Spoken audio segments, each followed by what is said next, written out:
be fake and friendly, cause they know I'm lonely. If she don't like me, that bitch gay, trust me, she wanna.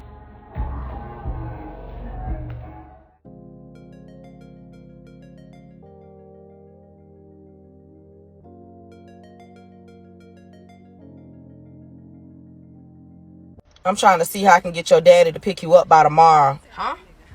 I'm trying to see how I can get I'm trying to see how I can get your daddy to pick you up by tomorrow.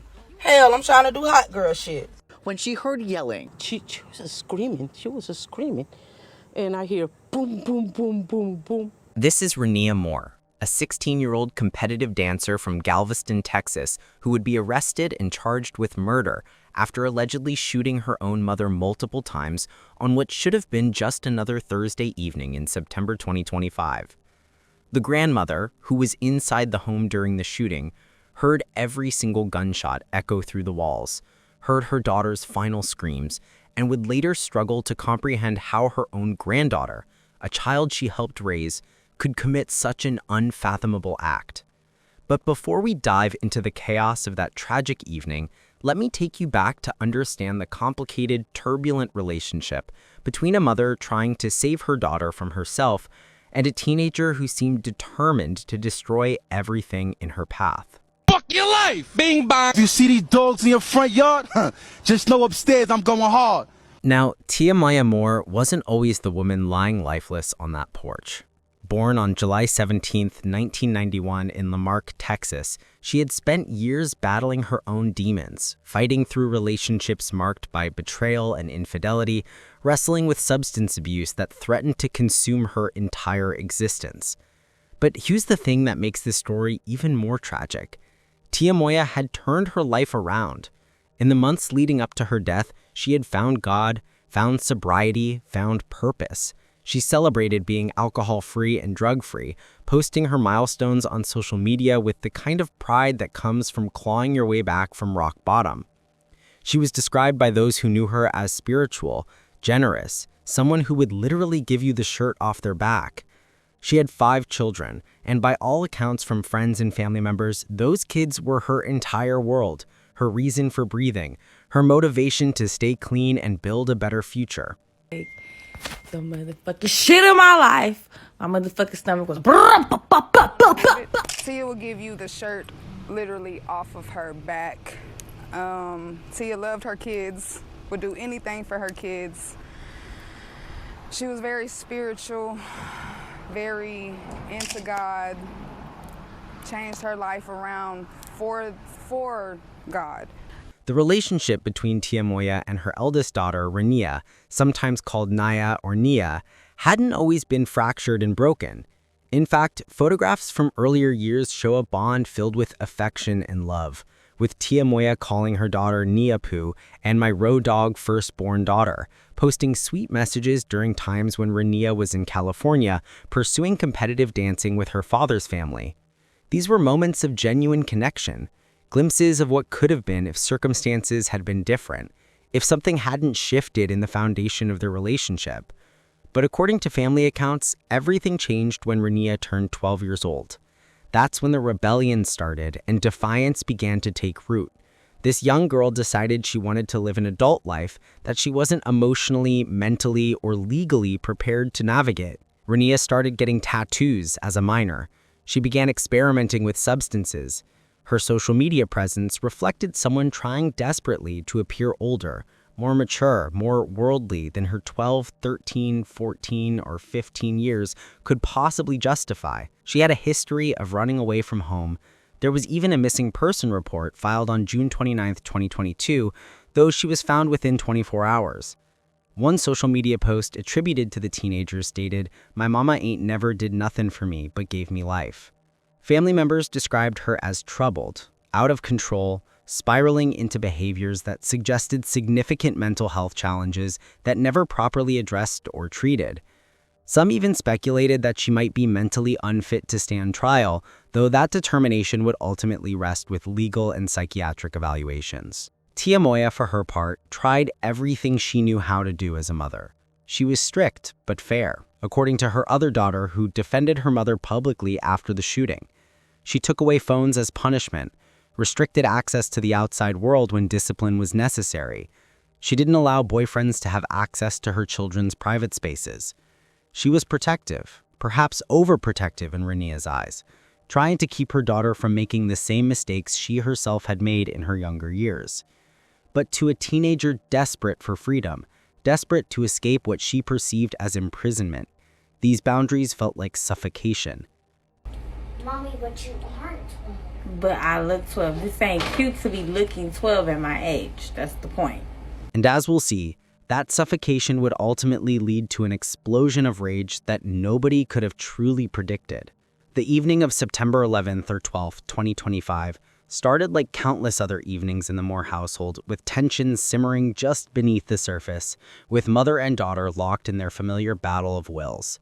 According to some accounts, Tiamoya had grounded Renia, possibly over issues related to a boyfriend, though family members would later dispute some of the specific details surrounding what triggered the final confrontation. What we know for certain is this. At approximately 7:49 in the evening, neighbors in the 5100 block of Avenue Q began hearing raised voices, the sound of an argument escalating beyond the normal parameters of teenage defiance and parental authority. When she heard yelling, she was screaming, and I hear boom, boom, boom, boom, boom. Grisela Molina, a neighbor who lived directly across the street from the Moore family, was checking her mail when she heard Tiamoya screaming. And then came the gunshots. 5 shots in rapid succession, the sound reverberating through the neighborhood, shattering the peaceful evening, sending neighbors scrambling for cover, reaching for phones to call 911. Bullet holes would later be discovered not just in the Moore home's walls, but in neighboring houses as well. Now, here's where the family's account becomes particularly chilling and challenges some of the initial narratives that spread across social media. According to statements from Tiamoya's other daughter, who vigorously defended her mother's memory after the shooting, there was no physical fight between mother and daughter. Instead, the daughter stated that Tiamoya simply turned around and screamed when she saw Renia, presumably holding or pointing the gun that would end her life. Imagine the terror, the confusion, the desperate hope that this couldn't possibly be real, that her own child couldn't possibly be about to pull that trigger. Inside the home during these horrifying moments were Tiamoya's mother, the children's grandmother, an uncle, and a cousin. These family members heard everything. They heard the argument escalate and Tiamoya's body hit the porch. And the grandmother, who would later speak about her complete inability to comprehend how her granddaughter could commit such an act, was left to process the impossible reality that one of her grandchildren had just murdered her daughter while other grandchildren watched or listened or tried to hide from the nightmare unfolding in their home. Tonight at 9, loved ones are speaking out after Galveston police say a mother was shot and killed, authorities say, by her daughter. Fox 26's Leslie Delaspore spoke with the family about how they're processing the pain. After firing the shots, Renia fled the scene on foot, running away from the home from her mother's dying body. Galveston police arrived quickly, responding to the multiple 911 calls from neighbors who had heard the gunshots and seen the chaos. They found Tiamoya on the porch, surrounded by shell casings and blood, clinging to whatever life remained in her body. Emergency medical services rushed her to the University of Texas Medical Branch emergency room, but their efforts were futile. Tiamoya Moore was pronounced dead.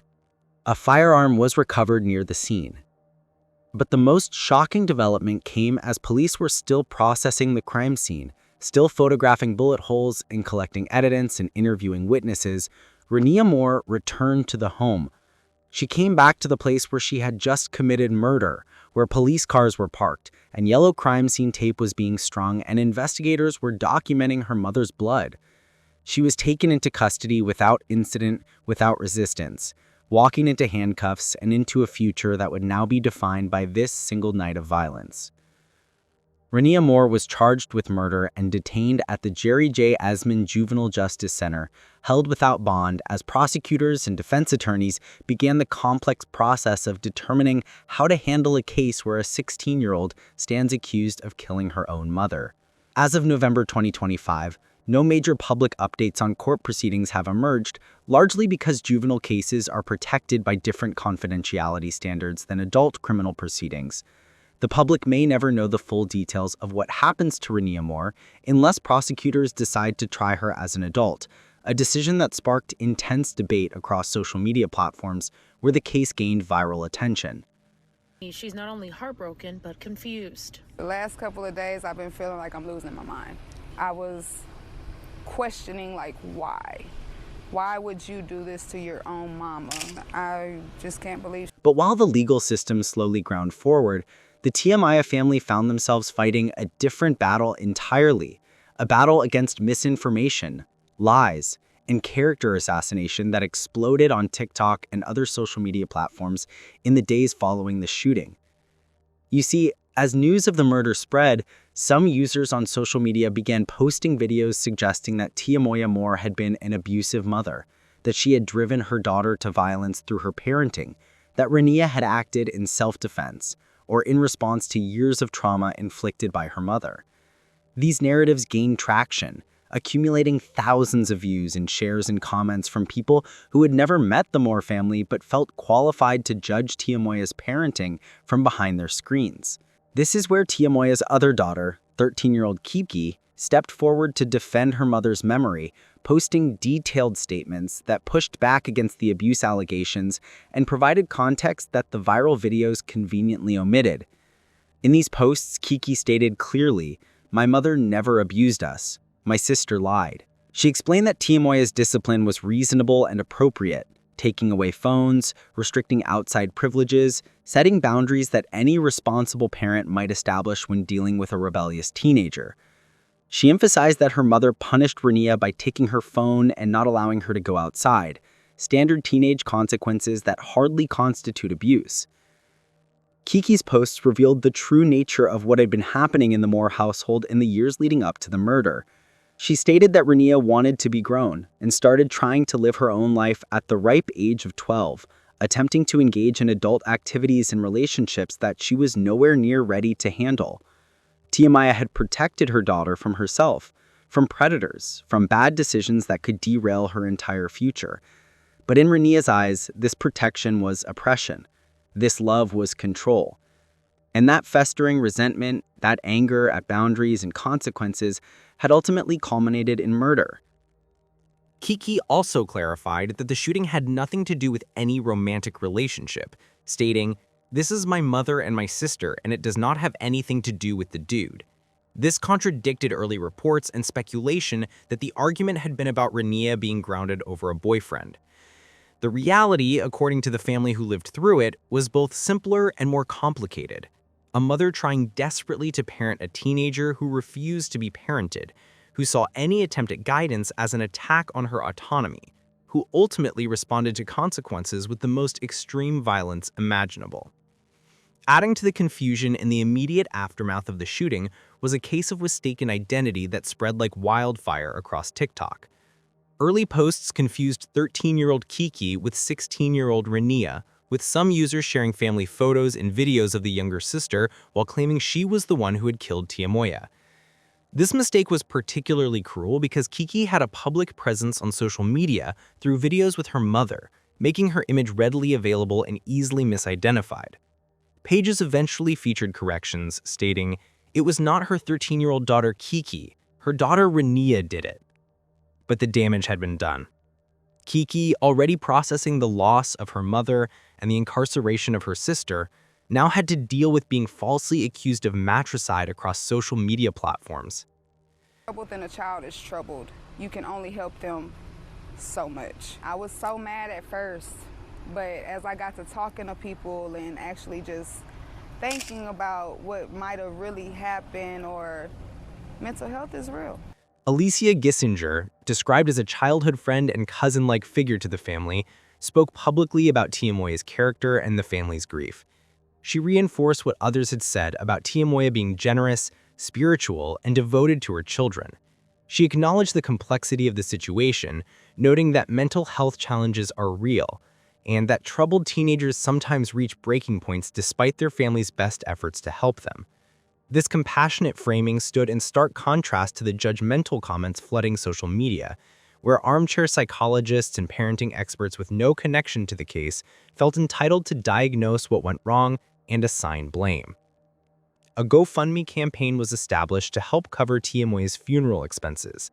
A painful reminder that in addition to processing grief and trauma, the family now faced the financial burden of burying a loved one who died far too young and in the most violent circumstances imaginable. The Moore family tragedy left 4 younger children without their mother and without their eldest sister, who now sits in a juvenile detention center facing murder charges. The grandmother, who is present during the shooting and heard every horrifying moment, must now help raise the remaining children while processing her own trauma and grief. The neighborhood in Galveston that was described as typically calm and quiet must now contend with the knowledge that such violence erupted in their midst, that bullet holes in neighboring homes serve as permanent reminders of the night a daughter killed her mother just a few doors down. Authorities have not publicly confirmed a definitive motive for the shooting, stating only that the investigation is ongoing. This lack of official explanation has left room for speculation, for theories, for social media users to fill in the blanks with their own narratives about abuse, mental health, teenage rebellion, or parenting failures.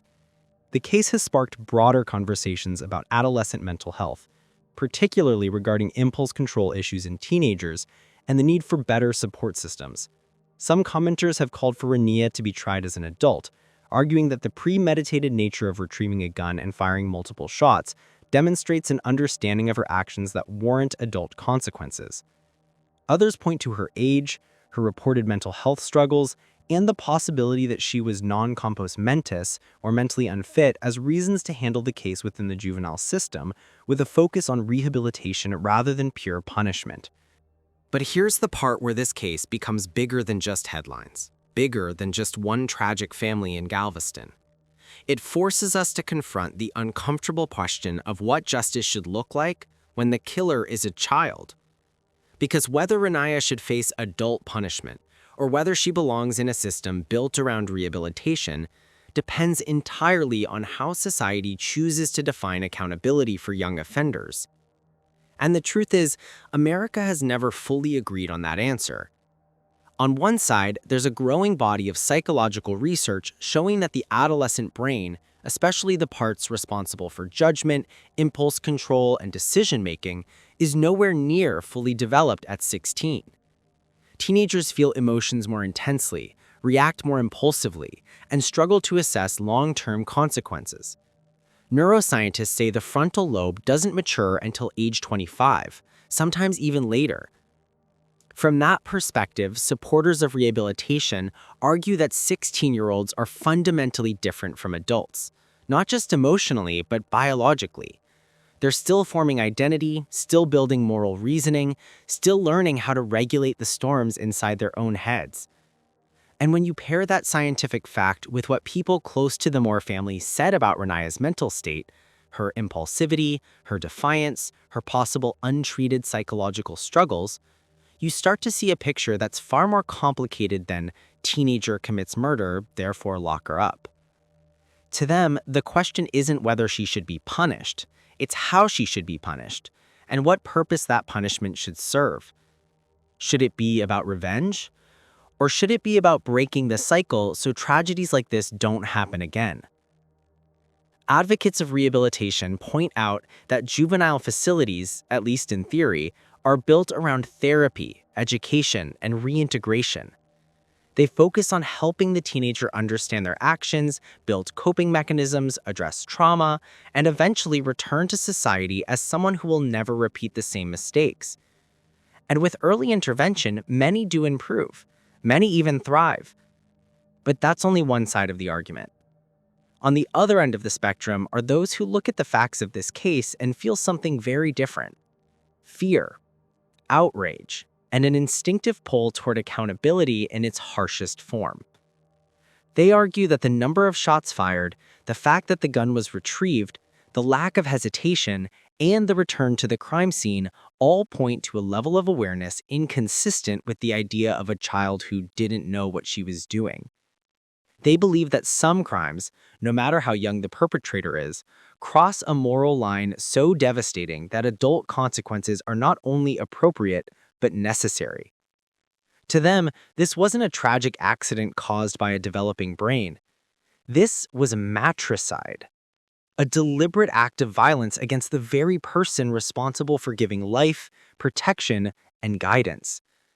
And they worry that keeping the case in the juvenile system risks sending the wrong message, that extreme violence doesn't carry extreme consequences if you're under 18. Which do you think it is? Let me know in the comments section.